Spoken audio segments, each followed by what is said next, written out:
Assalamualaikum warahmatullahi wabarakatuh. Bayangkan, kamu datang hanya untuk mengantarkan makanan buat anakmu yang sedang sakit. Tapi di depan semua orang, mantan mertua dan mantan suamimu malah menyiram kepalamu dengan air sambil tertawa. Kamu diam, tidak melawan. Tapi hatimu hancur berkeping.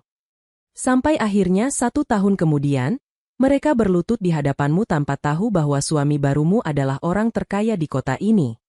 Ternyata, sahabatku semua, sebelum kita mulai cerita hari ini, silakan tuliskan di kolom komentar, kalian menonton dari kota mana?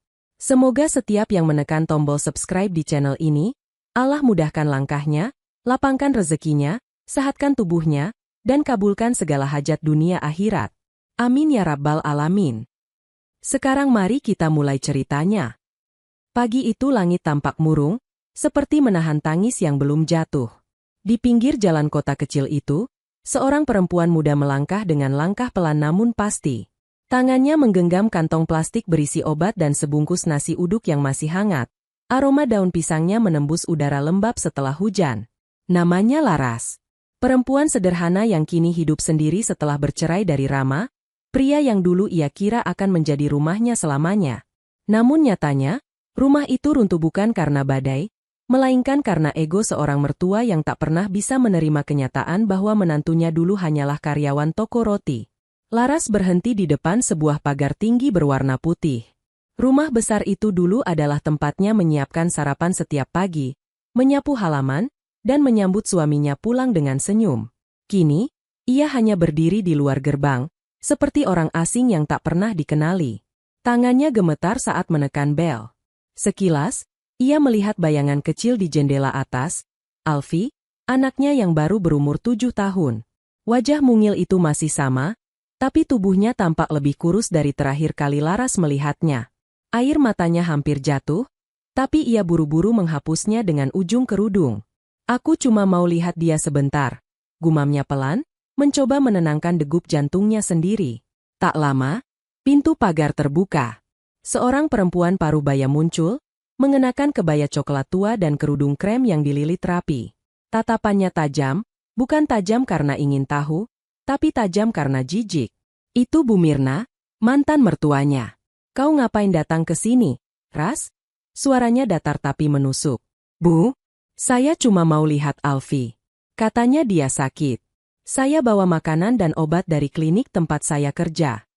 Bu Mirna tertawa kecil, tawa yang tak ada hangatnya. Sakitnya aja nggak seberapa, tapi kamu datang kayak malaikat kesiangan. Sudah kubilang, Alfi nggak butuh kamu. Laras menunduk, berusaha tetap sopan. Saya tahu saya nggak punya hak lagi, Bu, tapi izinkan saya lihat dia sebentar aja, nggak sampai 5 menit. Suara langkah kaki terdengar dari dalam rumah. Rama muncul, mengenakan kemeja rapi, sambil memainkan ponsel di tangannya. Ia berhenti di samping ibunya, menatap Laras dengan senyum sinis. Laras, kamu masih belum bisa move on, ya? Aku pikir setelah cerai, kamu bakal berhenti bikin drama di depan rumah orang. Kalimat itu seperti tamparan keras di wajah Laras. Namun ia tetap diam. Ia hanya menatap Rama, suaminya dulu, lelaki yang dulu ia temani saat belum punya apa-apa. Kini berdiri di depan rumah besar, tapi hatinya sekecil kon. Aku nggak datang untuk kamu, Mas. Aku datang buat anak kita. Rama mendengus pelan. Anak aku? Maksudmu? Kamu udah bukan siapa-siapa. Bu Mirna menepuk bahu Rama, lalu menatap Laras dengan tatapan menghina. Ras, kamu tuh nggak capek hidup nyusahin orang? Kalau kamu mau kasih makanan, kasih aja ke kucing liar di luar sana. Mereka lebih butuh. Laras menunduk, menggenggam kantong plastiknya makin erat. Suaranya nyaris tak terdengar, tapi tulus. Saya cuma ingin Alfi tahu, ibunya masih ingat dia. Dari balik tirai jendela, Alfi memperhatikan diam-diam. Anak kecil itu menatap ibunya yang berdiri basah di depan rumah, lalu memanggil pelan, Mama. Namun suara itu tak sampai. Bu Mirna menutup tirai dengan cepat. Anak kecil jangan ikut campur. Nanti sakitnya makin parah. Laras masih berdiri di luar, menunggu. Hujan rintik mulai turun, tapi ia tidak bergerak. Sampai akhirnya Bu Mirna kembali ke dalam, hanya untuk muncul lagi, kali ini dengan segelas air dingin di tangan. Ini hadiah buat kamu yang sok tabah. Tanpa peringatan, air itu disiramkan ke kepala Laras. Airnya dingin, tapi rasa malu dan sakitnya lebih menusuk dari apapun. Rama tertawa di belakang ibunya, sementara Bu Mirna berkata dengan nada puas. Sekarang pergilah. Jangan pernah datang lagi ke rumah ini. Laras menunduk, tubuhnya menggigil. Tapi di tengah air yang menetes dari kerudungnya, ia berkata pelan, hampir seperti doa. Baik, Bu. Tapi kalau suatu hari ibu butuh pertolongan, semoga ibu masih ingat wajah saya. Ia berbalik, berjalan perlahan menjauh dari rumah besar itu. Setiap langkahnya terasa berat, tapi entah kenapa hatinya justru mulai tenang. Mungkin karena ia tahu, air itu bukan kutukan, tapi peringatan. Bahwa setiap luka yang diterima dengan sabar, suatu hari akan menjadi pelindung saat badai yang lebih besar datang. Dan tanpa mereka tahu, tak jauh dari sana, sebuah mobil hitam berhenti di ujung jalan. Dari dalamnya, seorang pria berpakaian rapi memperhatikan semuanya dengan mata tajam tapi teduh. Ia Aditya, pria yang akan mengubah seluruh jalan hidup Laras tanpa perlu banyak bicara. Mobil itu perlahan mengikuti langkah Laras yang berjalan pulang. Tanpa ia sadari, takdir baru sedang menjemputnya. Hujan sudah berhenti, tapi dinginnya masih terasa di kulit Laras. Kerudungnya menempel di wajah, baju panjangnya basah kuyup. Ia berjalan pelan di trotoar sambil menunduk, menggenggam kantong plastik nasi uduk yang kini terisi air. Orang-orang yang melintas hanya melirik tanpa peduli. Bagi mereka, Laras hanyalah satu dari sekian banyak perempuan malang yang kehilangan arah. Padahal, tak ada yang tahu bahwa di balik langkahnya yang gontai, ia sedang berusaha keras menahan air mata agar tidak pecah di tempat umum. Sebuah suara klakson lembut terdengar dari belakang. Laras menoleh, dan dari jendela mobil hitam itu, muncul wajah seorang pria, Aditya. Pria itu turun, memegang payung, lalu berjalan cepat menghampiri. Bu Laras, katanya pelan, suaranya dalam dan tenang. Laras terpaku, sedikit mundur. Saya nggak kenal Bapak. Saya Aditya. Dari klinik tempat Ibu kerja. Saya kebetulan lewat. Laras mencoba tersenyum, tapi gagal. Oh, iya, maaf kalau kelihatan aneh. Saya cuma... Dihina, potong Aditya lembut. Saya lihat dari jauh tadi. Laras menunduk lagi. Ia malu. Tapi ada sesuatu di nada suara Aditya. Bukan rasa kasihan, tapi penghormatan. Ibu tidak perlu malu. Orang baik sering disakiti oleh orang yang tidak tahu cara menghargai. Laras diam. Ia menggenggam plastik di tangannya, lalu tersenyum kecil. Saya nggak apa-apa, Pak. Saya cuma kangen anak saya. Itu wajar, jawab Aditya. Ibu masih ibu, sekalipun mereka lupa siapa ibu sebenarnya. Aditya menawarkan untuk mengantar Laras pulang. Sepanjang perjalanan, mereka tidak banyak bicara. Hanya suara mesin mobil dan hujan yang kembali turun perlahan di luar jendela. Tapi dalam diam itu, Laras merasa aman, perasaan yang sudah lama ia lupakan. Ketika mobil berhenti di depan rumah kontrakan kecil Laras, Aditya menatapnya sejenak. Boleh saya jujur, Bu? Silakan. Tadi, waktu ibu disiram itu, saya tidak lihat seorang perempuan yang kalah. Saya lihat seseorang yang kuat luar biasa. Laras menatapnya, bingung harus menjawab apa. Ia hanya tertawa kecil sambil menggeleng. Saya nggak kuat, Pak. Saya cuma capek berdebat dengan nasib. Kadang Tuhan diam bukan karena lupa, tapi karena sedang menyiapkan panggung. Kata-kata itu entah kenapa membuat Laras berhenti tersenyum. Ia hanya menatap Aditya lama, lalu mengangguk pelan. Makasih, Pak. Tapi panggung saya sepertinya sudah runtuh. Aditya tersenyum samar. Belum. Ibu cuma keluar dari panggung lama untuk masuk ke cerita baru. Beberapa hari kemudian, Laras kembali ke pekerjaannya di klinik kecil tempat ia menjadi asisten apotek. Rekan-rekannya menyambut dengan tatapan penuh rasa ingin tahu. Berita tentang kejadian di rumah mantan suaminya ternyata sudah menyebar. Laras, katanya kamu disiram air di depan banyak orang, ya? Tanya salah satu teman kerjanya dengan nada iba tapi ingin tahu. Nggak apa-apa, Cuma air, jawab Laras sambil tersenyum lemah. Tapi kok kamu masih tenang aja sih? Karena marah nggak bisa bikin baju saya kering lebih cepat, jawab Laras sambil tertawa kecil. Tawa itu tipis, tapi di baliknya ada luka yang ia simpan rapat-rapat. Siang harinya, Aditya datang ke klinik membawa beberapa file. Ia adalah konsultan farmasi yang membantu klinik itu berkembang.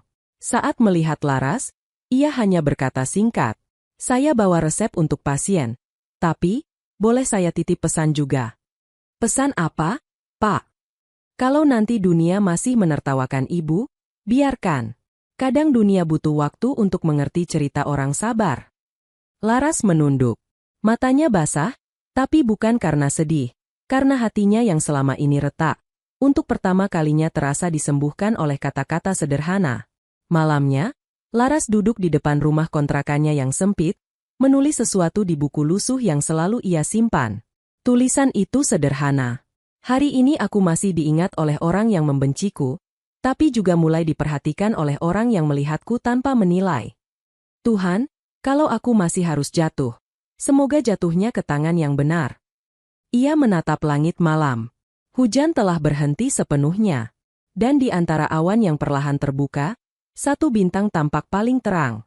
Seolah berkata pelan, "Belum selesai, Laras. Baru dimulai." Air yang disiramkan Bu Mirna tempo hari sudah lama kering, tapi rasanya belum benar-benar hilang dari kulit Laras. Setiap kali ia membasuh wajahnya di pagi hari, dinginnya air selalu mengingatkan pada hari itu. Hari di mana ia disiram bukan hanya dengan air, tapi dengan penghinaan. Namun anehnya, setelah hari itu Laras tak lagi menangis. Bukan karena hatinya kebal, tapi karena ia sudah tak ingin memberi kemenangan pada orang yang ingin melihatnya kalah. Hari-hari berikutnya berjalan dengan tenang tapi berat. Laras bangun pagi, menyiapkan sarapan sederhana, lalu berjalan ke klinik tempatnya bekerja. Ia sudah tidak punya siapa-siapa lagi, tapi kesendiriannya justru membuatnya sadar satu hal. Bahwa tidak ada yang bisa menenggelamkan seseorang yang sudah rela basah. Di klinik, ia bekerja dengan penuh kesabaran, membantu pasien, menyiapkan resep, dan melayani dengan senyum yang nyaris tak pernah hilang. Namun di antara kesibukannya, ia sering menangkap bisikan dari beberapa orang yang mengenalnya. "Itu Laras, ya? Yang disiram air di depan rumah mantan suaminya?" "Iya," katanya malu banget. "Tapi kok masih bisa kerja?" "Ya. Mungkin gak punya rasa malu." Laras mendengarnya. Telinganya panas, tapi ia pura-pura tak mendengar. Sampai akhirnya, seorang pasien tua menatapnya dan berkata, "Nak, kamu kelihatan sabar sekali." Laras tersenyum. "Sabar itu bukan karena kuat, Bu, karena sudah capek marah." Perempuan tua itu tertawa kecil sambil menepuk tangannya.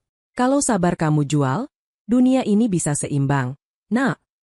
Kalimat itu menempel di hati Laras. Untuk pertama kalinya sejak lama, ia tertawa bukan untuk menutupi luka, tapi karena merasa dimengerti.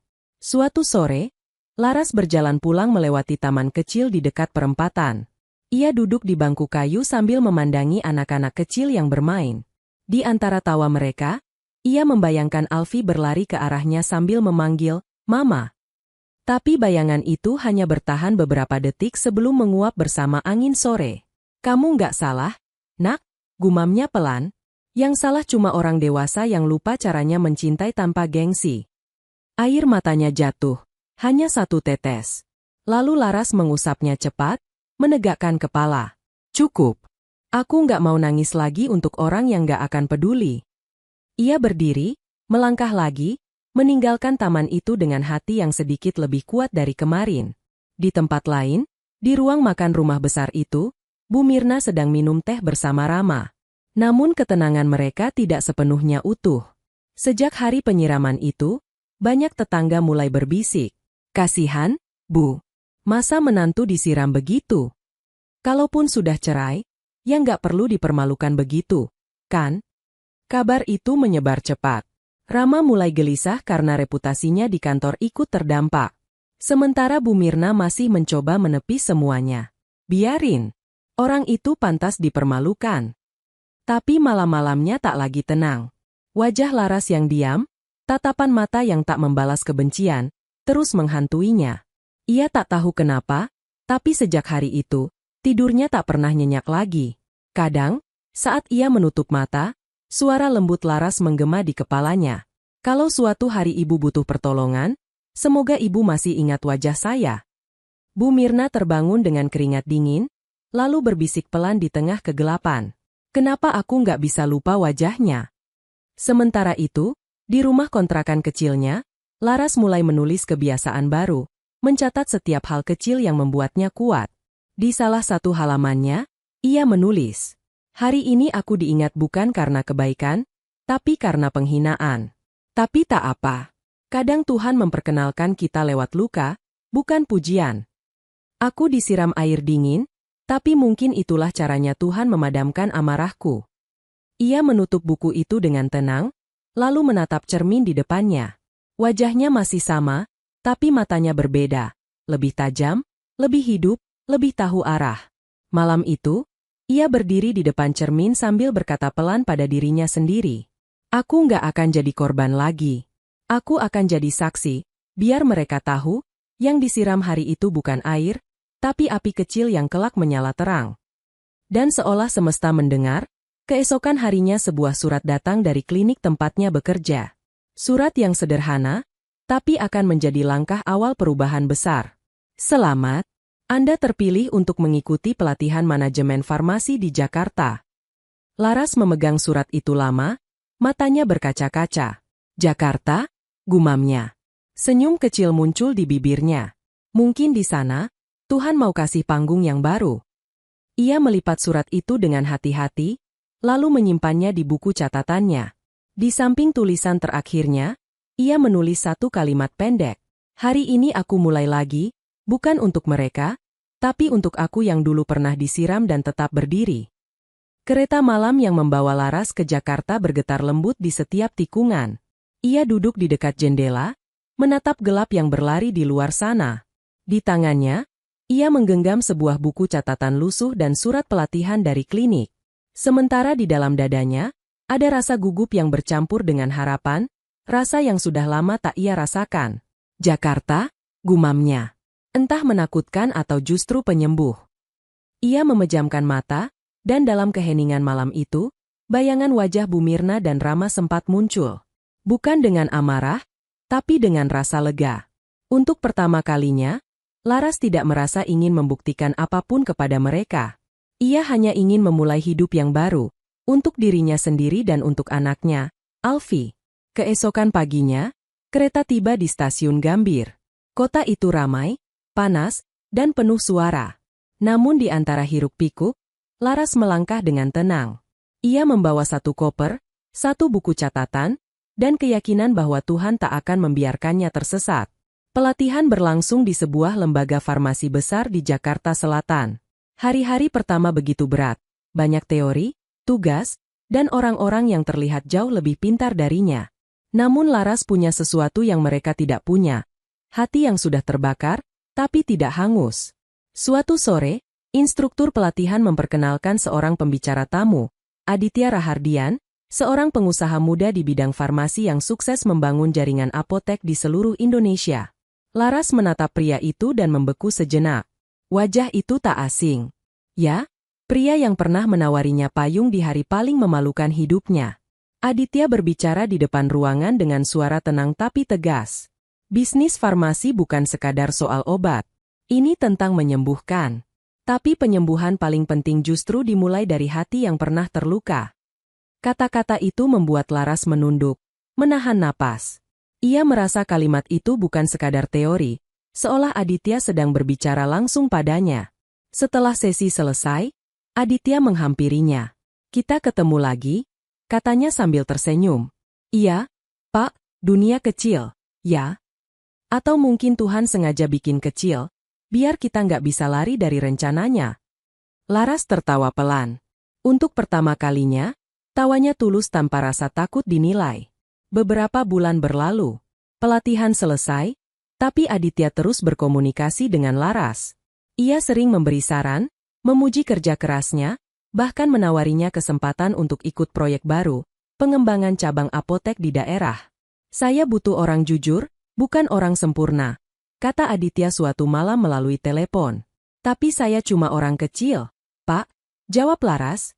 Justru itu. Orang kecil yang gak sombong biasanya bisa pegang hal besar dengan hati-hati. Hari-hari berjalan cepat. Laras mulai belajar memimpin tim kecil, menyusun laporan, dan mengatur keuangan dengan lebih rapi. Dari perempuan yang dulu dicaci, kini ia menjadi perempuan yang dipercaya. Namun bukan itu yang membuatnya bahagia, melainkan perasaan tenang setiap kali berbicara dengan Aditya. Bukan perasaan jatuh cinta yang berapi, tapi rasa damai seperti menemukan tempat pulang setelah tersesat lama. Suatu sore, saat proyek baru mereka diresmikan, Aditya mengajak Laras berjalan di taman belakang gedung. Langit sore berwarna oranye keemasan, dan angin berembus pelan di antara daun jati. Aditya berhenti sejenak, lalu berkata dengan nada yang berat tapi hangat. Saya tahu kamu pernah disakiti, Laras. Semua orang juga pernah, Pak. Tapi tidak semua orang bisa tetap baik setelah disakiti. Laras menatapnya lama. Kalau saya berhenti baik, berarti saya kalah sama orang yang nyakitin saya. Dan kamu menang besar sekarang. Mereka berdua tertawa kecil. Tapi di balik tawa itu, Aditya menatapnya dengan cara yang berbeda. Bukan tatapan seorang atasan, tapi seseorang yang melihat nilai pada luka. Beberapa minggu kemudian, Laras mendapat kabar dari kota lamanya. Rama bangkrut. Bisnisnya kolaps karena salah investasi, dan rumah besar mereka dijual untuk menutupi utang. Bu Mirna jatuh sakit, bukan karena fisik, tapi karena tekanan dan penyesalan. Laras terdiam lama membaca kabar itu. Tangannya gemetar. Bukan karena senang, tapi karena hatinya tiba-tiba penuh rasa campur aduk. Jadi ini, cara langit menegakkan keadilan, gumamnya pelan. Malam itu, Laras menulis di buku catatannya lagi. Tuhan, aku tidak minta mereka jatuh. Aku hanya minta mereka tahu rasanya jadi aku waktu itu. Kalau ini jawabannya, aku terima. Tapi jangan biarkan hatiku jadi sombong. Ya. Ia menutup buku itu dan menatap langit malam dari jendela apartemennya yang kecil. Bintang-bintang terlihat jelas, berkelap-kelip di antara awan yang tipis. Sebuah senyum lembut terbit di wajahnya. Langit memang tidak pernah buta, katanya pelan. Cuma menunggu waktu yang pas buat buka mata. Dan di tempat lain, di rumah yang kini sudah kosong, Bu Mirna duduk sendirian di kursi goyang. Matanya kosong, napasnya berat. Dalam kesunyian itu, ia memegang foto keluarga lama, foto yang masih memperlihatkan Laras tersenyum di samping Rama dan Alfi. Air matanya jatuh perlahan ke bingkai foto itu. Laras, bisiknya pelan, kau mungkin orang pertama yang harusnya kuperlakukan dengan cinta, bukan dengan sombong. Hujan turun malam itu. Dan entah kebetulan atau takdir, di tempat berbeda, Laras juga menatap hujan yang sama dari jendela apartemennya. Dua perempuan itu, yang dulu saling melukai, kini sama-sama diam, menatap langit yang sedang menangis. Bedanya, satu menyesal, satu memaafkan. Pagi di Jakarta selalu riuh, tapi bagi Laras, suara kendaraan di luar jendela apartemen mungilnya terdengar seperti lagu penyemangat baru. Sudah 2 bulan sejak pelatihan selesai, dan kini ia menjadi salah satu staf kepercayaan Aditya di proyek ekspansi apotek baru. Ia datang paling pagi, pulang paling malam. Tapi tak ada lelah di wajahnya, hanya kepuasan kecil setiap kali melihat pelanggan tersenyum dan karyawan lain menghormatinya tanpa tahu masa lalunya. Baginya, hidup baru ini seperti hadiah yang tak pernah ia duga. Suatu siang, Aditya datang ke apotek tanpa pengawalan seperti biasanya. Ia mengenakan kemeja putih biasa, tanpa dasi, membawa 2 gelas kopi. Saya bawakan kopi favorit kamu, katanya sambil tersenyum. Wah, Bapak masih ingat. Orang yang pernah disiram air karena ketulusan, pasti pantas diingat. Laras tertawa kecil. Kalau begitu, saya nggak akan lupa juga siapa yang datang bawa payung waktu saya paling malu. Jangan lupa, tapi jangan terikat juga, jawab Aditya sambil menatap lembut. Kita semua punya masa lalu, tapi jangan biarkan itu jadi identitas. Kata-kata itu menancap dalam di hati Laras. Sejak saat itu, setiap kali ia merasa takut gagal, ia teringat kalimat itu, jangan biarkan masa lalu jadi identitas. Hari-hari berjalan dengan ringan. Hubungan mereka perlahan berubah, Tidak lagi sekadar antara atasan dan bawahan, tapi dua jiwa yang saling memahami tanpa banyak bicara. Aditya tidak pernah merendahkan, tidak pernah memaksa, dan selalu memberi ruang bagi Laras untuk berkembang dengan caranya sendiri. Namun ada satu hal yang sering membuat Laras bertanya-tanya. Setiap kali mereka bertemu di luar kantor, Aditya selalu berpakaian sederhana, menyetir sendiri, bahkan makan di warung biasa. Tapi setiap kali ia menelepon atau menerima email proyek besar, semua orang seolah menghormatinya dengan luar biasa. Suatu sore, Laras memberanikan diri bertanya, "Pak, saya boleh tanya sesuatu?" "Tentu. Kalau tidak boleh, saya pasti diam." "Sebenarnya, Bapak ini siapa sih? Kadang sederhana banget, kadang semua orang kayak tunduk kalau dengar nama Bapak." Aditya tertawa pelan. "Saya cuma orang yang pernah kehilangan segalanya." "Ras? Kehilangan?" "Iya. Dan sejak itu saya belajar, kalau kesederhanaan adalah cara paling aman untuk menjaga apa yang tersisa." Laras terdiam. Ia menatap Aditya lama, lalu mengangguk. "Kalau begitu, kita mirip, ya." "Mirip gimana?" "Sama-sama pernah kehilangan, tapi tetap berusaha nggak kehilangan hati." Aditya tersenyum, tapi di matanya ada sesuatu yang sulit dijelaskan, antara kagum dan iba. "Kamu tahu nggak, Ras? Orang yang bisa tetap lembut setelah disakiti itu bukan lemah. Mereka cuma sudah belajar bahwa marah nggak bikin luka cepat sembuh." Laras menatap langit sore dari jendela. "Iya, Pak. Tapi marah kadang bikin kita ingat bahwa kita masih manusia." "Kamu benar," jawab Aditya pelan. "Tapi orang seperti kamu sudah di level yang lebih tinggi dari manusia biasa." Beberapa minggu kemudian, Laras diundang menghadiri acara peresmian kantor pusat baru perusahaan Aditya. Awalnya ia menolak, merasa itu bukan tempatnya. Namun Aditya sendiri yang menelpon, berkata, "Kalau kamu nggak datang, rasanya kayak panggung tanpa musik." Laras akhirnya datang. Ia mengenakan kebaya hijau muda yang sederhana namun anggun. Begitu memasuki aula, ia terkejut, karena seluruh tamu undangan menyambut Aditya bukan seperti pengusaha biasa, tapi seperti sosok penting. Ia baru tahu malam itu. Aditya adalah CEO dan pemilik utama dari grup perusahaan farmasi terbesar di Indonesia. Semua mata tertuju padanya. Ia berdiri di podium, berbicara dengan ketenangan luar biasa. Dan ketika ia selesai, ia memanggil satu nama. "Ada seseorang yang ingin saya perkenalkan malam ini.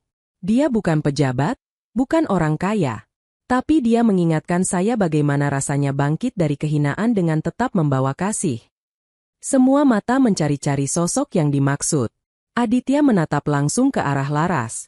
"Ibu Laras Widyaningrum. Silakan berdiri sebentar." Laras terpaku. Seluruh ruangan menoleh.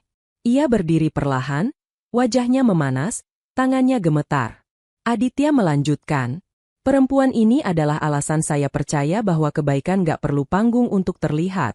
Kadang, Tuhan sendiri yang menyalakan lampunya untuk kita." Tepuk tangan bergema. Laras nyaris menangis, bukan karena bangga, tapi karena tersadar.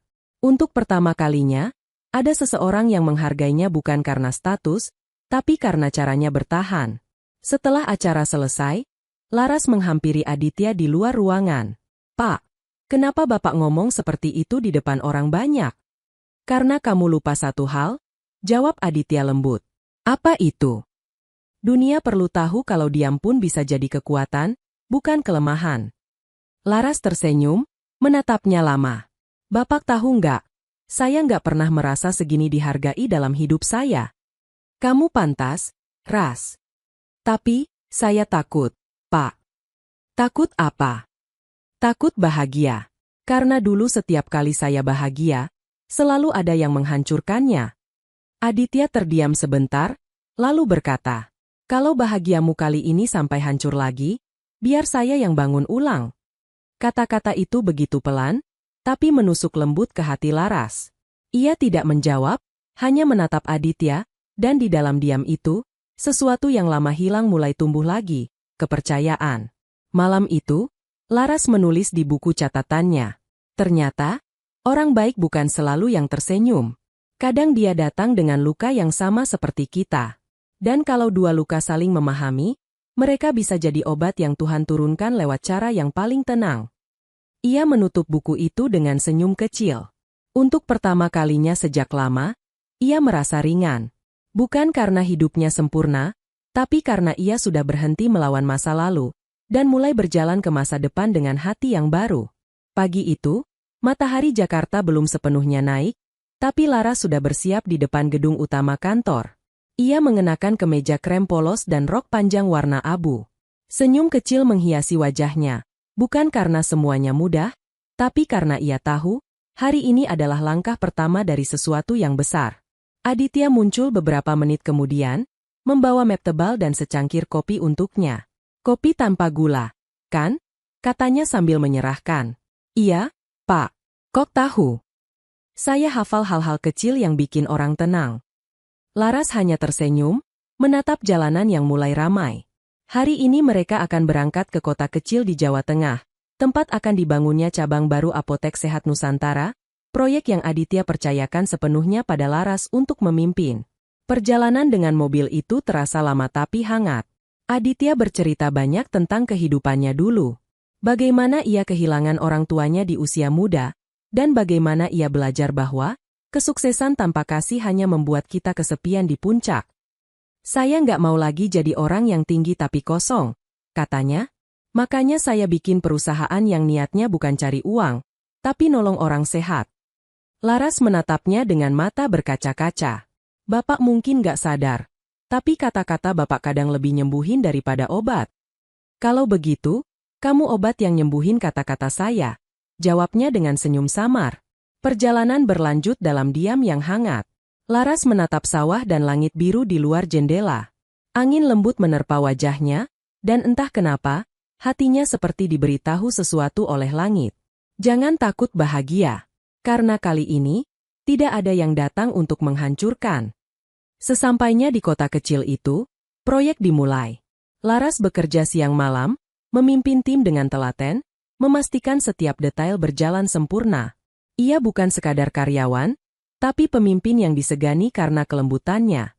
Aditya memperhatikannya diam-diam dari jauh, kagum bagaimana seseorang yang dulu dihina bisa memimpin dengan begitu tenang. Suatu sore, saat mereka sedang mengecek lokasi bangunan apotek, hujan tiba-tiba turun deras. Semua orang berlari mencari tempat berteduh, tapi Laras justru berdiri diam di tengah hujan, menatap langit. Air membasahi wajahnya, tapi kali ini, tidak ada tangisan. Aditya menghampiri dengan payung di tangan. Kamu kenapa nggak lari? Dulu saya disiram air untuk dipermalukan, katanya pelan.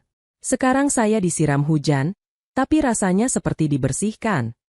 Aditya menatapnya lama, lalu tanpa berkata apapun, membuka payung itu dan berdiri di sampingnya. Kalau gitu, biar hujan kali ini jadi saksi kamu lahir lagi, katanya lembut. Mereka berdiri di sana cukup lama, dua orang yang sama-sama pernah kehilangan, tapi kini menemukan arti baru dari kebersamaan tanpa syarat. Beberapa minggu berlalu. Proyek selesai lebih cepat dari jadwal, dan peresmian cabang baru itu berlangsung meriah. Warga setempat berterima kasih karena kini mereka bisa membeli obat tanpa harus jauh-jauh ke kota. Laras berdiri di depan panggung kecil, memandangi semua orang dengan mata berkilat haru. Aditya berdiri di sampingnya, menepuk bahunya pelan. Saya bangga sama kamu, Ras. Saya cuma ngelakuin apa yang harus dilakukan. Kamu nggak sadar, tapi kamu udah jadi inspirasi buat banyak orang. Inspirasi? Iya. Kamu bukti hidup kalau penghinaan bisa berubah jadi kekuatan kalau diterima dengan sabar. Laras tertawa pelan. Kalau gitu, mungkin saya harus berterima kasih sama yang pernah nyakitin saya. Mungkin, jawab Aditya dengan senyum tipis. Atau mungkin, mereka yang seharusnya berterima kasih karena kamu nggak pernah membalas. Kata-kata itu membuat Laras terdiam. Ia menatap langit senja yang memerah di atas panggung kecil itu. Cahaya matahari terakhir memantul di matanya, seolah berkata, "Lihat, kamu sudah sejauh ini." Namun kebahagiaan itu tidak bertahan lama. Seminggu setelah acara peresmian, Laras menerima surat. Surat yang membuat jantungnya berdetak kencang. Isinya singkat. Bu, mohon bantuannya. Ibu mertua Anda sakit keras dan menanyakan nama Anda terus. Kalau ibu masih punya hati, datanglah sebelum terlambat. Tertanda, Rama. Laras terdiam lama. Tangannya bergetar memegang kertas itu. Wajah Bu Mirna muncul jelas di pikirannya. Tatapan dingin, kata-kata kasar, dan siraman air itu. Namun kini, gambaran itu bercampur dengan rasa iba. Ibu sakit? Gumamnya pelan. Aditya muncul tak lama kemudian, melihat Laras yang tampak pucat. Ada apa, Ras? Ibu mantan suami saya, sakit. Kamu mau datang? Laras diam sejenak, lalu menjawab lirih. Saya nggak tahu, Pak. Saya takut bukan karena dia, tapi karena hati saya belum sembuh sepenuhnya. Aditya menatapnya lama. Kadang, datang bukan untuk mereka, tapi untuk diri sendiri, biar luka kita punya titik akhir. Laras memejamkan mata. Air matanya menetes pelan, bukan karena benci, tapi karena hatinya mulai sadar. Mungkin, inilah saatnya benar-benar menutup pintu masa lalu, bukan dengan kemarahan, tapi dengan maaf. Malam itu, Laras menulis lagi di buku catatannya. Tuhan, kalau besok aku harus bertemu dengan orang yang paling menyakitiku, tolong jaga hatiku. Biar lidahku nggak balas, dan air mataku cuma jatuh untuk menghapus dendam, bukan menambah luka. Ia menutup buku itu, menatap hujan yang turun lagi di luar jendela. Tapi kali ini, hujan itu terasa seperti sapaan lembut dari langit, seolah berkata, perjalananmu belum selesai, Laras. Tapi kali ini, kamu tidak berjalan sendirian. Malam itu, Laras duduk di tepi tempat tidurnya. Di meja kecil di sebelahnya tergeletak surat dari Rama yang sudah berulang kali ia baca. Setiap kali matanya berhenti pada kalimat, datanglah sebelum terlambat. Hatinya terasa sesak. Bukan karena ia rindu, tapi karena ia tahu. Sebagian luka tak pernah sembuh sempurna, hanya menunggu disentuh lagi untuk berdarah.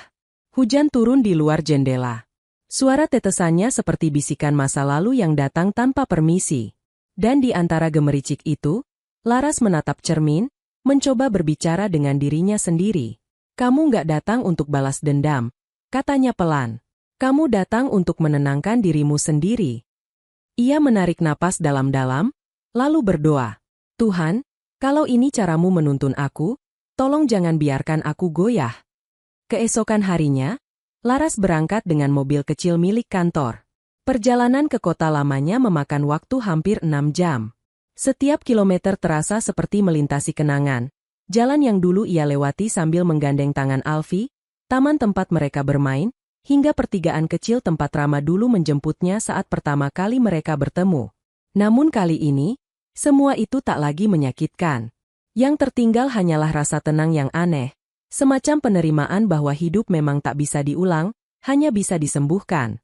Sesampainya di rumah besar itu, Laras berdiri lama di depan pagar putih yang kini berkarat di beberapa bagian. Rumah itu masih tampak megah, tapi tak lagi semegah dulu. Rumput di taman tumbuh liar, dan jendela kaca di lantai 2 tampak pecah di satu sisi. Ia menekan bel. Tak lama, pintu dibuka oleh seorang perempuan parubaya yang dulu sering jadi pembantu rumah tangga di sana. Bu Laras, katanya terkejut.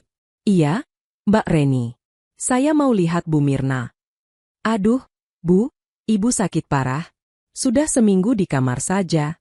Tapi, beliau memang nanyain Ibu terus. Laras menelan ludah. Langkahnya terasa berat saat melewati ruang tamu yang dulu jadi saksi penghinaannya. Setiap sudut masih sama, meja kayu jati, foto keluarga, tapi semuanya kini diselimuti rasa sepi. Bu Mirna terbaring di tempat tidur besar, wajahnya pucat dan keriput, tubuhnya jauh lebih kurus dari yang Laras ingat. Matanya terbuka perlahan, dan ketika melihat Laras berdiri di ambang pintu, air mata langsung jatuh dari sudut matanya. Laras, suaranya parau, nyaris tak terdengar. Ibu, Laras berusaha tersenyum, meski dadanya sesak. Kamu datang juga. Laras duduk di kursi samping ranjang. Ini. Hanya suara jam dinding dan napas pelan dari perempuan yang dulu membuatnya menangis di depan banyak orang. Kenapa kamu masih mau datang? Tanya Bu Mirna pelan. Karena ibu dulu juga pernah datang ke hidup saya. Jawab Laras lirih. Tapi yang ibu bawa waktu itu cuma luka. Sekarang saya datang bawa maaf. Bu Mirna menatapnya lama, lalu tersenyum pahit. Maaf, setelah semua yang ibu lakuin. Iya, Bu. Karena saya capek benci. Air mata kembali mengalir di wajah Bu Mirna. Kamu terlalu baik, Ras. Ibu pikir waktu itu ibu menjaga anak ibu dari kehancuran. Tapi ternyata, ibu justru menghancurkan rumahnya sendiri. Laras memegang tangan Bu Mirna yang lemah. Saya juga pernah marah, Bu. Tapi setelah saya pikir-pikir, mungkin Tuhan memang harus menjauhkan saya dulu, supaya saya bisa jadi lebih kuat. Bu Mirna menutup mata, menghela napas panjang. Rama sekarang gak seperti dulu. Hidupnya berat. Dia kerja serabutan. Tapi dia malu minta maaf sama kamu.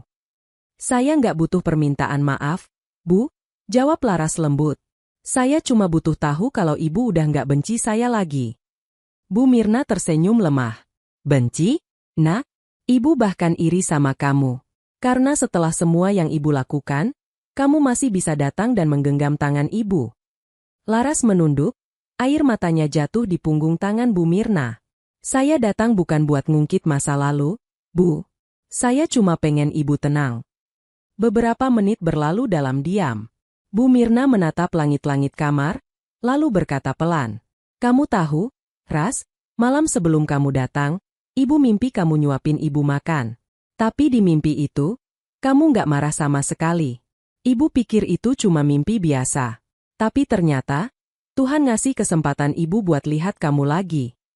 Laras menahan tangisnya. Jangan ngomong begitu, Bu. Ibu belum boleh pergi. Semua orang akan pergi, Nak. Tapi nggak semua orang bisa pergi dengan hati yang damai. Sekarang, ibu bisa. Mata Bu Mirna mulai berkaca-kaca lagi. Ia menggenggam tangan Laras lebih erat, lalu berbisik pelan. Maafkan ibu. Ya, Ras. Saya udah maafin ibu dari dulu, jawab Laras sambil terisak. Kalau begitu, ibu tenang. Senyum terakhir muncul di wajah Bu Mirna, lembut, tenang, dan damai. Tak lama kemudian, napasnya perlahan berhenti. Laras masih memegang tangannya, tapi genggamannya tak lagi membalas. Tangis Laras pecah, tapi kali ini bukan tangis kesedihan, tangis lega. Ia memeluk tubuh Bu Mirna, berbisik pelan, terima kasih, Bu. Terima kasih udah ngajarin saya cara memaafkan dengan benar. Rama masuk beberapa saat kemudian. Wajahnya lelah, matanya sembab. Ia menatap ibunya, lalu Laras. Kamu datang? Katanya lirih. Iya, jawab Laras tenang. Kenapa kamu masih peduli sama orang yang nyakitin kamu? Laras menatapnya lama, lalu berkata. Karena dendam gak pernah bikin orang hidup lebih baik, Rama. Tapi maaf bisa bikin orang berhenti mati di tempat yang sama. Rama menunduk, menutup wajahnya, menangis seperti anak kecil. Dan di tengah tangis itu, Laras tahu, penutup masa lalunya akhirnya datang. Bukan dengan kebanggaan, tapi dengan keikhlasan. Malam itu, di buku catatannya, Laras menulis, hari ini, aku kehilangan seseorang yang dulu paling kubenci. Tapi ternyata, kehilangan kali ini justru membuat hatiku lebih ringan. Ternyata, luka paling dalam tidak sembuh karena waktu, tapi karena kesempatan untuk memaafkan. Ia menutup bukunya dengan tangan yang gemetar, tapi senyum di wajahnya tulus. Dan di luar jendela, hujan turun lagi, seolah langit sedang mengucap belasungkawa, tapi juga berterima kasih karena satu lagi luka di bumi akhirnya disembuhkan. Hari pemakaman Bu Mirna berlangsung sederhana. Tidak ada kemewahan, tidak ada tamu undangan penting. Hanya beberapa tetangga lama dan beberapa wajah yang pernah menjadi saksi luka masa lalu Laras. Ia berdiri diam di pinggir liang kubur, kerudung hitamnya basah oleh gerimis. Rama berdiri di seberang, wajahnya masih sembab, dan Alfi kecil, yang kini sudah agak besar, menggenggam tangan ayahnya dengan bingung. Ketika tanah terakhir dijatuhkan, suara doa terdengar lirih. Semoga Allah ampuni dosanya, lapangkan kuburnya, dan tempatkan beliau di sisi yang terbaik. Laras memejamkan mata. Tangannya bergetar, tapi bukan karena sedih, melainkan karena hatinya penuh syukur. Bukan karena kematian, tapi karena kesempatan untuk menyelesaikan bab lama tanpa dendam. Setelah pemakaman usai, orang-orang mulai berpamitan.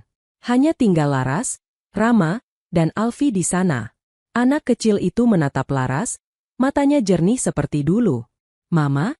panggilnya pelan. Laras tertegun. Sudah lama ia tak mendengar panggilan itu keluar dari mulut anaknya.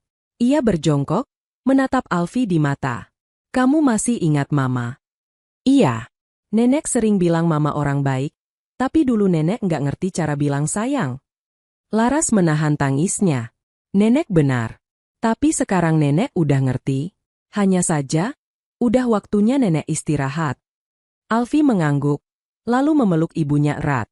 Untuk pertama kalinya setelah bertahun-tahun, Laras merasakan kembali pelukan kecil yang dulu menjadi alasan ia bertahan hidup.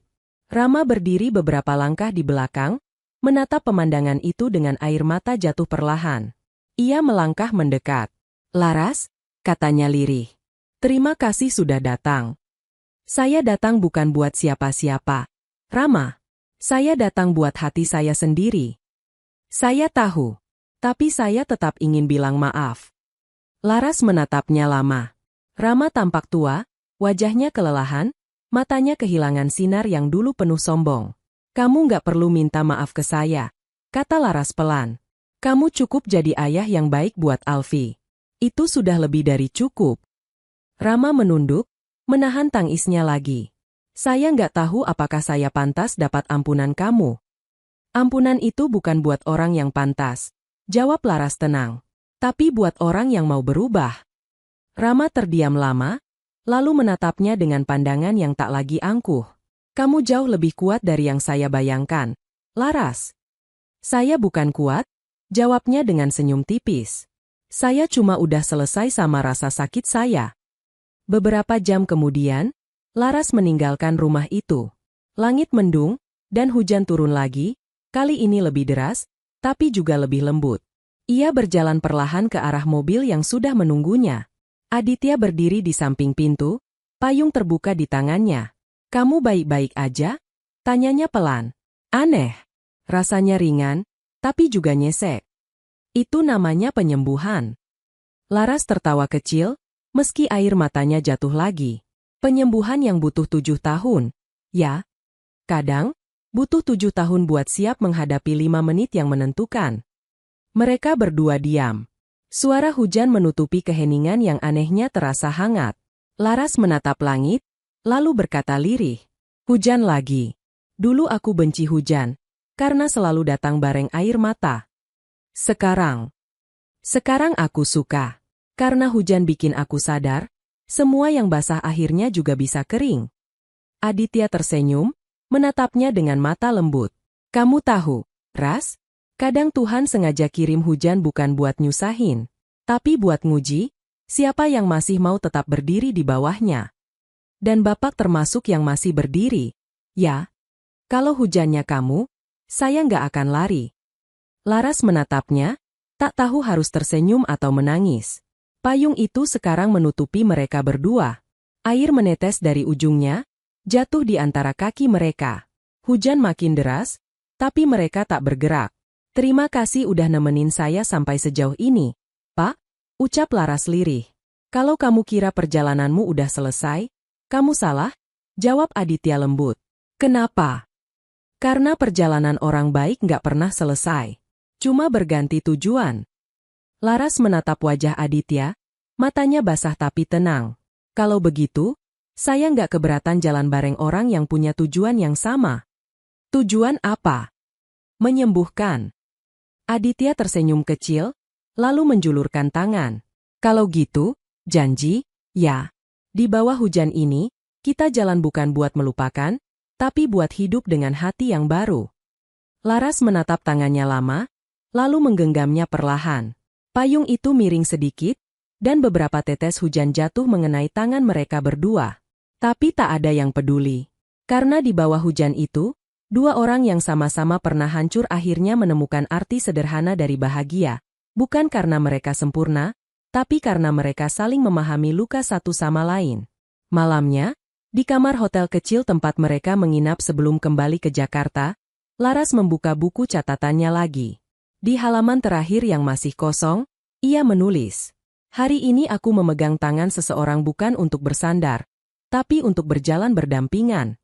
Hujan kali ini bukan hukuman, tapi janji. Bahwa setelah setiap air mata, selalu ada seseorang yang mau berjalan bersama, bukan di depan, bukan di belakang, tapi di samping. Ia menutup buku itu dengan senyum tulus. Di luar, hujan masih turun, tapi kali ini terdengar seperti lagu lembut yang menidurkannya. Dan di bawah cahaya lampu kamar, dua bayangan di balik tirai terlihat duduk berdampingan, diam, tapi penuh makna. Pagi di kota itu terasa berbeda. Udara masih lembab sisa hujan semalam, tapi sinar matahari yang menembus tirai terasa hangat, seperti pelukan dari semesta. Laras bangun lebih pagi dari biasanya. Ia berdiri di depan jendela, memandangi langit yang mulai biru dan jalan kecil yang masih sepi. Suara pintu diketuk pelan. "Masuk saja," katanya. Aditya muncul dengan 2 cangkir teh di tangan.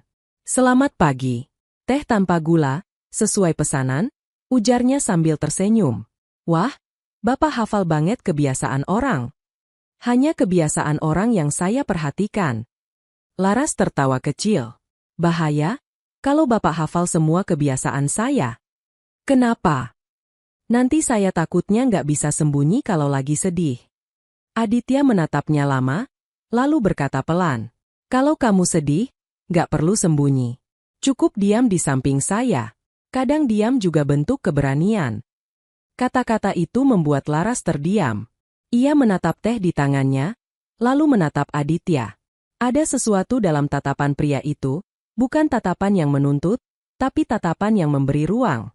Dan di ruang itulah, Laras merasa aman. Hari itu mereka berangkat ke lokasi apotek baru untuk meninjau ulang laporan.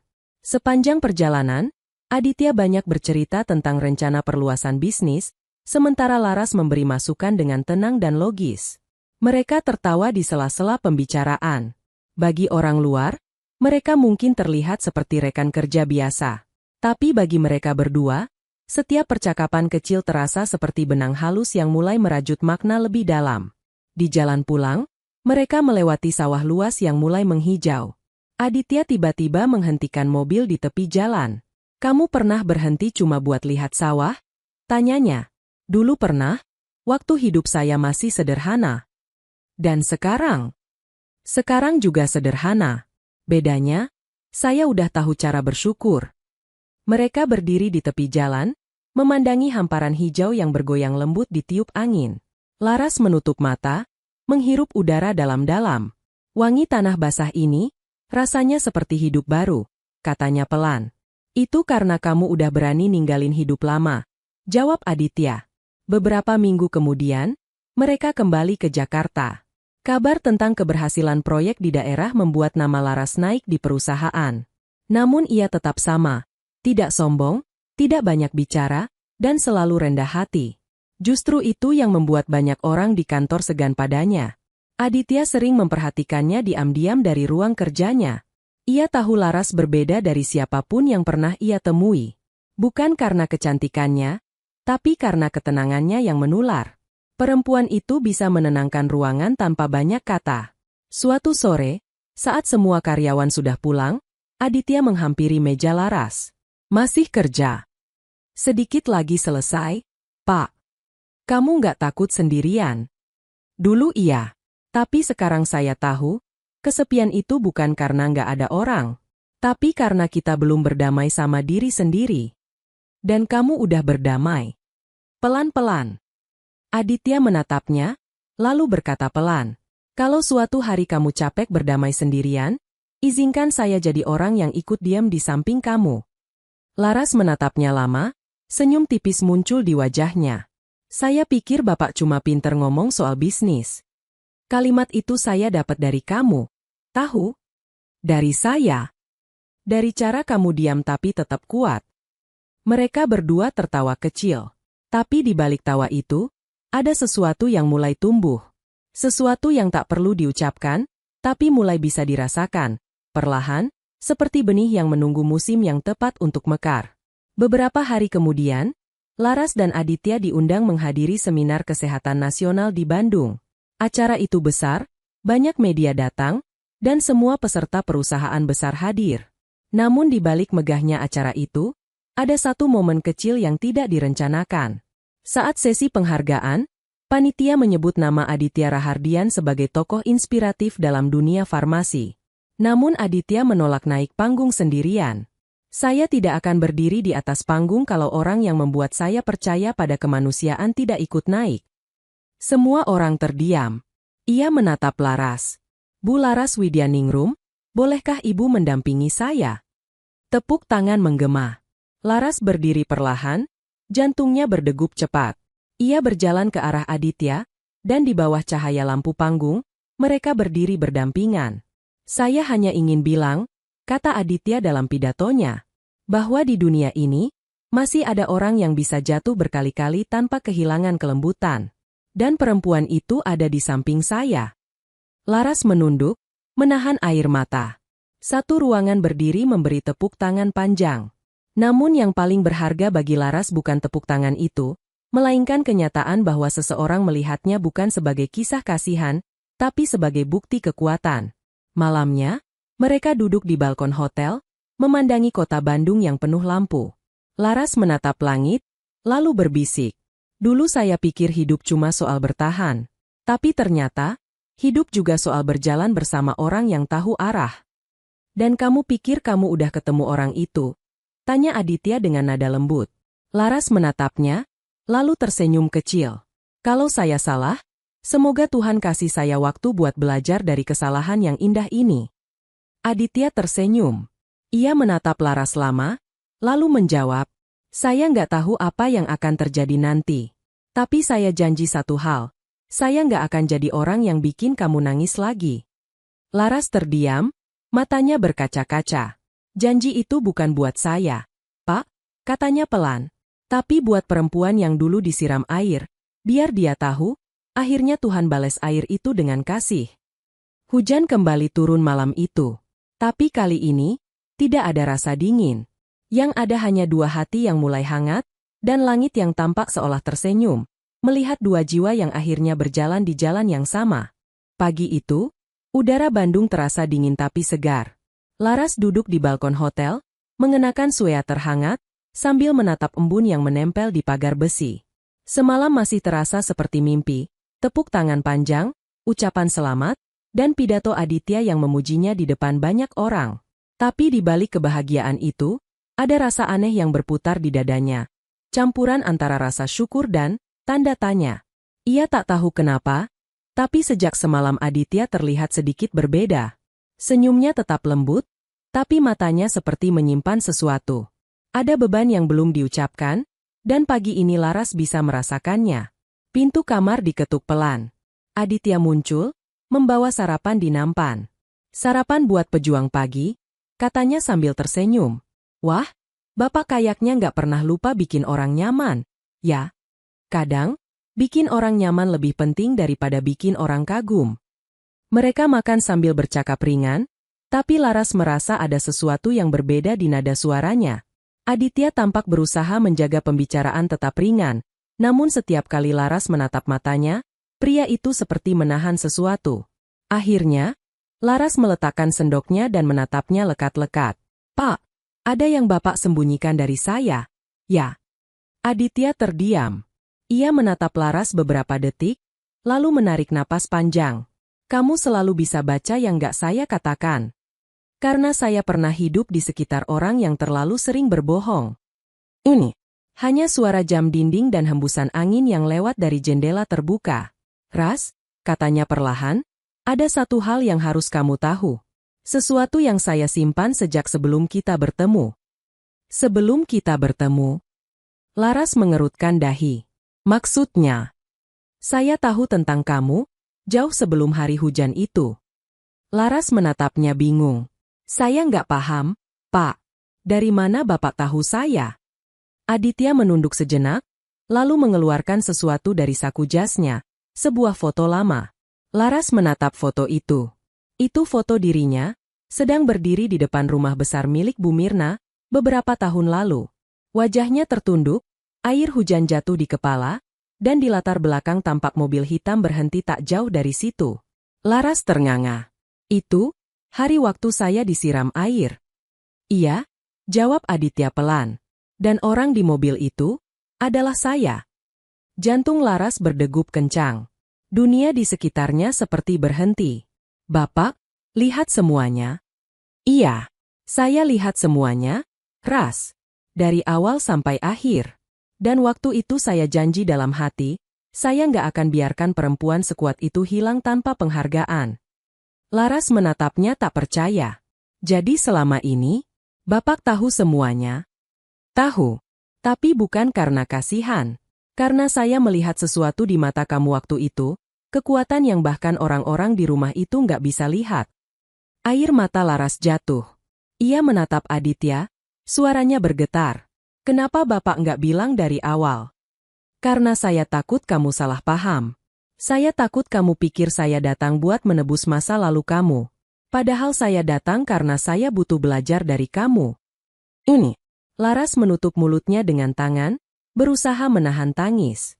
Saya pikir selama ini Tuhan cuma ngetes saya. Ternyata, Tuhan juga ngirim seseorang buat nolong saya tanpa saya tahu. Aditya tersenyum lemah. Waktu itu saya cuma pengusaha yang lagi ngantar obat ke klinik kecil tempat kamu kerja. Tapi entah kenapa, hari itu jadi hari yang gak bisa saya lupakan. Sejak lihat kamu berdiri di tengah hujan, saya tahu, ada kisah besar di balik perempuan itu. Laras menggeleng pelan, setengah menangis, setengah tertawa. Tuhan itu lucu. Ya? Kenapa? Dia biarkan saya disiram air, tapi ternyata air itu juga yang bikin seseorang melihat saya dengan mata yang benar. Aditya menatapnya dalam. Saya nggak tahu apakah ini takdir atau kebetulan. Tapi sejak hari itu, saya tahu satu hal. Kalau saya diberi kesempatan nolong seseorang, saya mau mulai dari kamu. Laras berdiri, berjalan pelan ke arah jendela. Matanya menatap langit yang mulai cerah. Dulu saya pikir saya sendirian waktu itu. Katanya pelan, ternyata, ada seseorang yang lihat saya bukan sebagai orang kalah, tapi sebagai orang yang bertahan. Aditya berdiri di belakangnya, jarak mereka hanya beberapa langkah. Saya nggak cuma lihat kamu bertahan. Saya lihat kamu tumbuh. Kamu berubah dari luka jadi pelita. Dan saya bersyukur bisa ikut di dalam perjalanan itu. Laras menoleh. Air mata masih mengalir, tapi kali ini senyumnya utuh. Jadi semua ini, bukan kebetulan, ya? Enggak, Ras, jawab Aditya lirih. Kalau Tuhan mau mempertemukan dua orang, dia bahkan bisa pakai air hujan sebagai jembatannya. Mereka saling menatap lama, tanpa kata, tanpa janji. Tapi dalam tatapan itu, ada rasa yang tak perlu diucapkan lagi. Rasa yang tumbuh bukan karena takdir yang dipaksakan, tapi karena dua jiwa yang saling mengenali luka yang sama. Malamnya, Laras menulis di buku catatannya lagi. Hari ini, rahasia terbuka. Tapi anehnya, bukan luka yang terasa. Justru hangat. Ternyata, orang yang datang bukan untuk menyelamatkanku. Tapi untuk menunjukkan bahwa aku sudah menyelamatkan diriku sendiri jauh sebelum dia muncul. Ia menutup bukunya pelan, menatap langit dari jendela hotel. Hujan turun lagi, rintik-rintik lembut di kaca jendela. Dan di bawah cahaya lampu kamar, dua siluet terlihat berdiri berdampingan, Laras dan Aditya, menatap hujan yang dulu jadi saksi luka, kini jadi saksi cinta yang tumbuh dengan sabar. Sudah 2 minggu sejak Laras mengetahui kebenaran tentang Aditya. Hubungan mereka kini lebih tenang dari sebelumnya, seperti dua sungai yang akhirnya bertemu di muara, mengalir bersama tanpa perlu banyak arah. Namun, ketenangan jarang bertahan lama bagi seseorang yang pernah diuji sedalam itu. Suatu sore di kantor pusat, Laras menerima telepon yang membuat dadanya kembali bergetar. Nomor tak dikenal. Begitu ia angkat, suara di ujung sana membuat tubuhnya kaku. Laras, ini aku, Rama. Hening. Suara mesin pendingin ruangan terdengar lebih jelas daripada napas Laras sendiri. Aku nggak mau ganggu hidupmu. Aku cuma mau minta bantuan. Alfi, dia sakit. Sakit? Seberapa parah? Dokter bilang ada infeksi paru. Aku udah bawa ke rumah sakit. Tapi, suaranya bergetar, aku nggak punya cukup biaya. Laras terdiam lama. Ingatan tentang hari ketika Rama menatapnya dengan sombong, menyuruhnya pergi dengan air yang menetes dari kepalanya, datang seperti gelombang. Tapi di sela-sela kenangan itu, muncul wajah kecil Alfi yang dulu selalu memanggilnya, Mama. Rumah sakit mana? Tanya Laras akhirnya. Rumah sakit Bina Kasih. Aku akan ke sana. Sore itu juga, Laras dan Aditya berangkat. Dalam perjalanan, Laras hanya diam. Tangannya menggenggam tas erat-erat, matanya kosong menatap jendela mobil. Aditya sesekali melirik, lalu berkata pelan. Kamu nggak harus kuat terus, Ras. Kalau mau nangis, nangis aja. Saya nggak sedih, Pak, jawabnya lirih. Terus.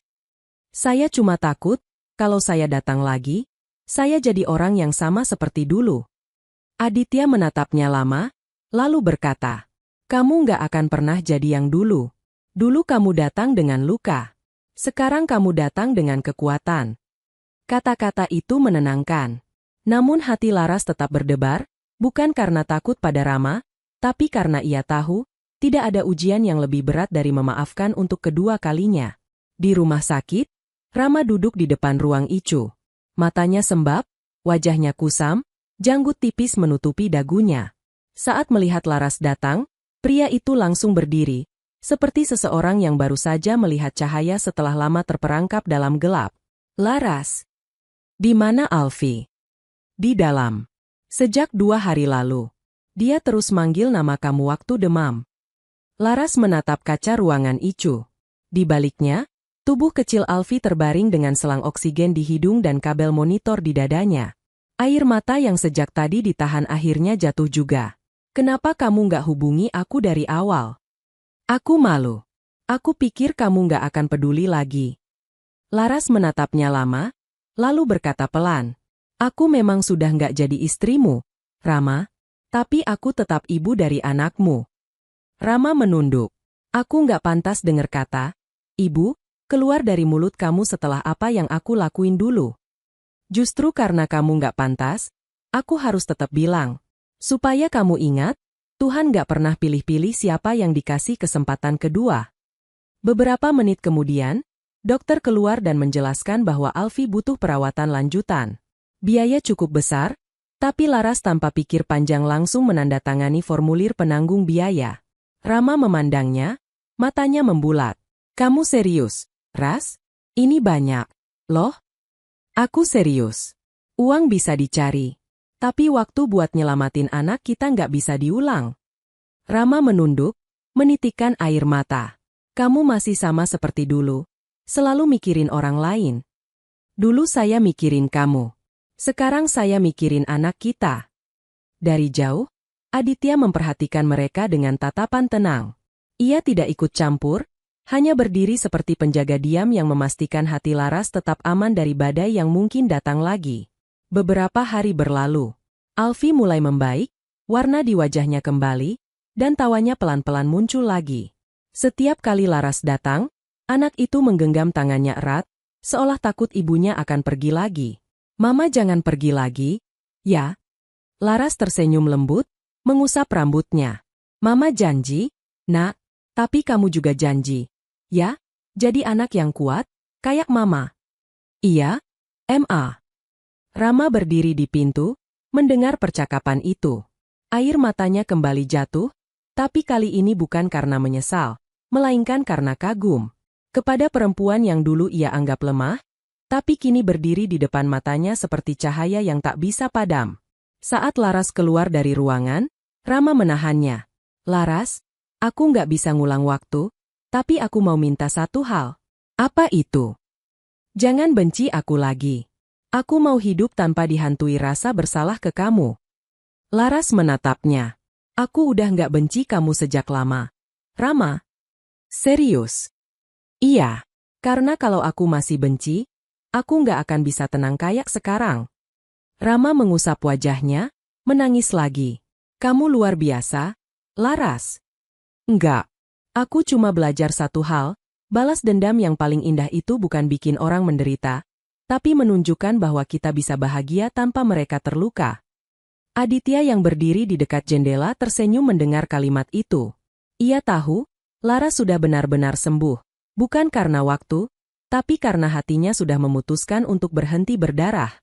Malamnya, saat Laras hendak pulang, Rama menghampiri Aditya. Terima kasih sudah jagain dia, katanya lirih. Saya nggak jagain, Pak Rama, jawab Aditya dengan tenang. Saya cuma berdiri di sebelah orang yang akhirnya berani jagain dirinya sendiri. Rama mengangguk, matanya berkaca-kaca. Saya harap kamu nggak nyakitin dia. Saya harap saya bisa bahagiain dia, meski cuma dengan tenang. Dua pria itu berjabat tangan, dan di antara genggaman itu, tidak ada persaingan, hanya penghormatan antara dua hati yang sama-sama pernah kalah, tapi memilih berdamai. Sebelum tidur, Laras menulis satu kalimat di buku catatannya. Hari ini aku belajar. Kadang, Tuhan tidak menyuruhku membalas, tapi menunjukkan pada dunia bahwa aku sudah tidak butuh membalas. Dan itulah kemenangan yang sebenarnya. Ia menutup buku itu pelan, menatap jendela rumah sakit yang basah oleh embun malam. Langit terlihat tenang, dan bulan memantulkan sinarnya lembut di wajahnya. Tak ada kebencian tersisa, hanya kedamaian, dan secercah cahaya yang seolah berbisik pelan. Kamu sudah pulang, Laras. Bukan ke rumah, tapi ke dirimu sendiri. 3 bulan telah berlalu sejak Alfi keluar dari rumah sakit. Kondisinya semakin membaik, ia kini bisa berlari dan tertawa lagi seperti anak-anak lain. Rama mulai bekerja di toko bangunan kecil milik temannya, berusaha menata ulang hidupnya tanpa kesombongan yang dulu menjeratnya. Dan Bu Mirna, kini hanya tinggal dalam doa, tapi kenangannya tidak lagi menyakitkan bagi Laras. Sore itu, Laras berdiri di balkon kantor pusat perusahaan bersama Aditya. Langit berwarna jingga keemasan, awan tipis bergulir perlahan, dan dari lantai 8 gedung itu, dunia tampak damai. Ia memandangi matahari yang pelan-pelan tenggelam, lalu berkata pelan, "Lucu, ya. Dulu setiap kali matahari tenggelam, saya takut. Rasanya kayak kehilangan lagi. Sekarang?" tanya Aditya. "Sekarang saya tahu, matahari nggak hilang. Cuma pindah tempat buat nyinari orang lain." Aditya menatapnya lama, senyum hangat di wajahnya. "Kamu sadar nggak, Ras? Kata-kata kamu selalu kedengarannya kayak doa." "Mungkin karena saya udah berhenti minta hidup yang indah," jawabnya sambil tersenyum. "Sekarang saya cuma minta hati yang tenang." Mereka berdua terdiam sejenak, menikmati langit senja yang menua dengan anggun. Burung-burung terbang rendah di kejauhan, seolah ikut mengantar hari menuju malam. "Ras," Aditya memecah keheningan, "kamu pernah nyesel nggak atas semua yang kamu lewati?" "Dulu iya, tapi sekarang nggak." "Kenapa?" "Karena kalau bukan karena semua itu, saya nggak akan sampai di sini. Saya nggak akan belajar memaafkan. Saya nggak akan ketemu Bapak. Dan saya nggak akan jadi Laras yang sekarang." Aditya tersenyum. "Saya suka Laras yang sekarang. Yang sabar. Atau yang banyak ngomong bijak. Yang bisa ngomong bijak tanpa sadar kalau dia baru saja menyembuhkan orang lain lewat kalimatnya." Laras tertawa kecil, tapi matanya lembut. "Bapak ini suka melebih-lebihkan." "Bukan melebihkan. Saya cuma jujur." Beberapa hari kemudian, Laras memutuskan untuk mengunjungi makam Bu Mirna sebelum kembali ke Jakarta dari perjalanan proyek di kotanya. Ia datang sendirian pagi-pagi sekali, membawa setangkai bunga kamboja putih dan air doa yang tenang di hatinya. Angin berembus lembut, membuat ujung kerudungnya bergoyang pelan. Ia duduk di depan nisan itu, menatap nama yang dulu membuatnya menangis, kini membuatnya tersenyum kecil. "Bu, saya datang lagi. Tapi kali ini nggak dengan air mata." "Ya?" katanya lirih. "Saya mau bilang terima kasih. Karena kalau dulu ibu nggak siram saya air waktu itu, mungkin saya nggak akan tahu rasanya dibersihkan lewat rasa sakit." Air matanya jatuh, tapi wajahnya tetap tersenyum. "Saya udah maafin semuanya, Bu. Dan semoga di tempat ibu sekarang, ibu juga udah maafin diri sendiri."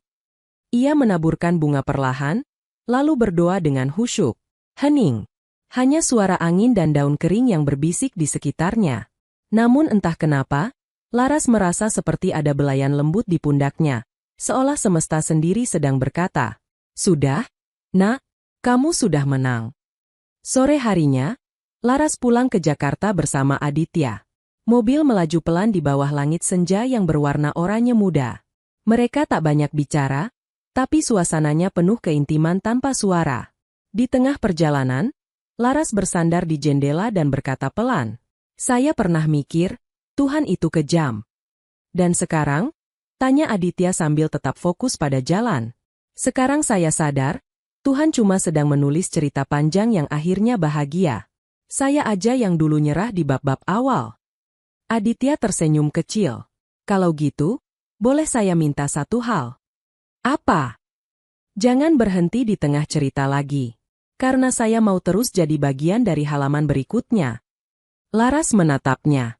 Tatapan yang sederhana, tapi mengandung segala hal yang tak bisa diucapkan oleh kata-kata. Ia mengangguk perlahan. Saya janji. Beberapa bulan kemudian, proyek baru mereka berhasil besar. Laras kini bukan hanya manajer proyek, tapi juga dikenal sebagai direktur pengembangan cabang baru. Namun bagi Laras, pencapaian itu bukan tentang jabatan. Yang paling ia syukuri adalah setiap pagi ia bisa tersenyum tanpa alasan, dan setiap malam ia bisa tidur tanpa beban. Suatu malam, mereka makan malam sederhana di taman belakang rumah Aditya. Langit penuh bintang, suara jangkrik terdengar lembut di kejauhan. Ras, kata Aditya pelan, kamu tahu kenapa saya suka bintang? Kenapa? Karena bintang tetap bersinar bahkan setelah mati. Kayak kamu. Luka kamu udah selesai, tapi cahayanya masih nyembuhin orang lain. Laras menatap langit, senyum menipis di wajahnya. Kalau gitu, saya mau terus jadi cahaya, tapi bukan buat bersinar sendirian. Buat siapa? Buat orang yang dulu nyalain lilin kecil di hari paling gelap saya. Aditya menatapnya lembut. Mereka saling berpandangan dalam diam, dan di antara cahaya lilin yang bergetar pelan, dua hati itu tak lagi berbicara dengan kata, hanya dengan rasa yang sama, damai. Malam itu, Laras menulis satu kalimat terakhir di buku catatannya. Perjalananku selesai, tapi hidupku baru dimulai. Tuhan, terima kasih. Karena setiap air mata ternyata cuma cara MU mencuci mata ini, supaya aku bisa melihat kasih dengan lebih jernih. Ia menutup buku itu, memeluknya ke dada, lalu menatap langit yang tenang. Bintang-bintang berkelip lembut, dan di matanya, tidak ada sisa duka. Hanya ketenangan yang lahir dari maaf dan cinta yang tidak lagi mencari pembuktian. Dan di antara hembusan angin malam, suara lirihnya terdengar seperti doa yang paling jujur. Aku sudah pulang, tanpa penyesalan.